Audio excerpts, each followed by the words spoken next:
Tasikmalaya adalah kota di wilayah Priangan Timur, Jawa Barat. Letaknya yang strategis di jalur utama selatan Pulau Jawa memberikan andil yang cukup signifikan terhadap perekonomian Jawa Barat.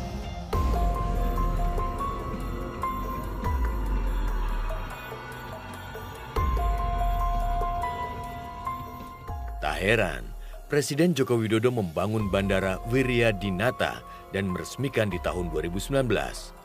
Bandara ini adalah pengembangan dari Pangkalan Udara Wiryadinata. Untuk perluasan pembangunan terminal menghabiskan dana sekitar 30 miliar rupiah. Sayangnya, setahun setelah diresmikan, bandara ini ditinggal oleh maskapai. Faktor sepinya penumpang membuat Bandara Wiryadinata tidak melayani penerbangan hingga kini. Akibatnya, operasional terus membengkak dari perawatan bandara hingga mempekerjakan karyawan dan pengelola. Sungguh ironis, ketiadaan penerbangan, bandara ini beroperasi tanpa pemasukan. Walaupun demikian, menurut Dinas Perhubungan Kota Tasikmalaya, tidak adanya penerbangan di Bandara Wiryadinata karena para maskapai kekurangan armada untuk pesawat jenis propeller. Pertemuan dengan para direktur maskapai, dengan badan penyelamat. Jadi memang alasan-alasan para direktur baik Wing, Citylink itu memang permasalahannya yang tadi, kekurangan pesawat. Sebelum diperluas dan diresmikan tahun 2019 oleh Presiden Joko Widodo, Bandara Wiryadinata ternyata sudah beroperasi selama 3 tahun. Pesawat Wings Air melayani rute Tasikmalaya menuju Halim Perdana Kusuma.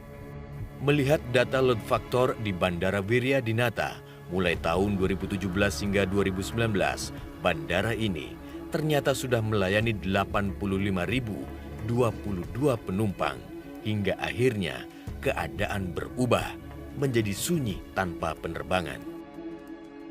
Dalam Peraturan Menteri Perhubungan Nomor 69 Tahun 2013, ditetapkan jarak antara bandara untuk Pulau Jawa radius 200 km.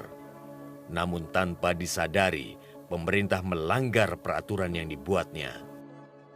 Ada peraturan pemerintah, ada peraturan perundang-undangannya, ada peraturan menterinya yang menyatakan jarak dari satu bandara ke bandara lain itu di Jawa 100 km, di mana banyak ada tinggal dicari. Tapi yang paling terjadi misalnya Cilacap pada bandara, Purbalingga ada bandara itu jaraknya 65 kilo. Kenapa dibangun? Pemerintah harus tanggung jawab. Kenapa dibangun? Banyak dan itu terjadi. Jarak antara pelabuhan, jarak antara bandara itu ada aturannya yang dibuat oleh pemerintah. Tetapi dilanggar karena urusan politik. Apakah ada tokoh di situ yang mau diangkat, oh ini partai ini nggak bisa. Kalau udah begitu nggak bisa. Ini infrastruktur yang harus dibuat, didesain, dipikirkan dengan profesional, dari orang-orang yang memang paham soal itu, bukan politisi.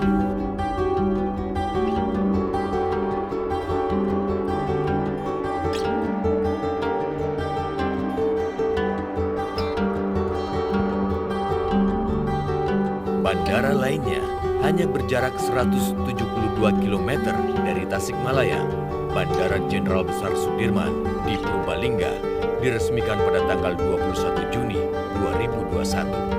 Lagi-lagi, nasibnya tak jauh beda dengan Bandara Wiryadinata. Bandara ini tercatat hanya melakukan penerbangan sebanyak 12 kali.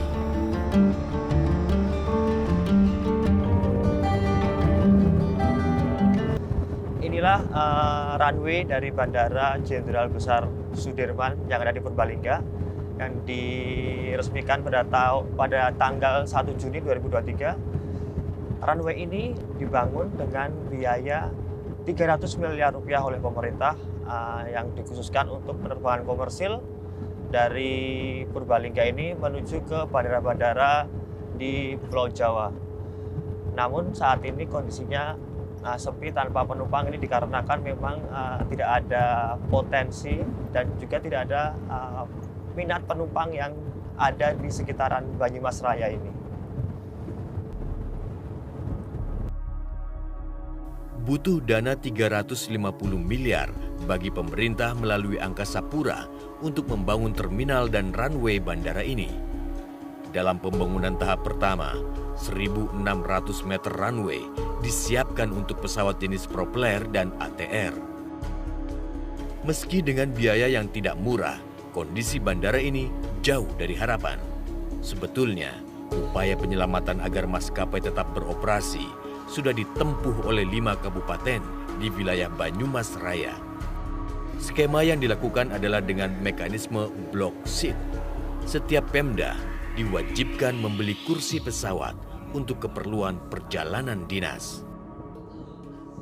Saat itu juga Wings Air Pondok Cabe Purbalingga juga mencoba penerbangan 2 kali, tapi memang demandnya cukup rendah pada saat itu, sehingga mereka membatalkan penerbangan. Lalu pemerintah Banyumas Raya, Purbalingga, Banyumas, lalu ada Wonosobo, Pemalang, sama Banjarnegara melaksanakan penerbangan block seat pada itu. Kita berjalan kurang lebih 8 kali penerbangan di bulan November dengan Desember 2022.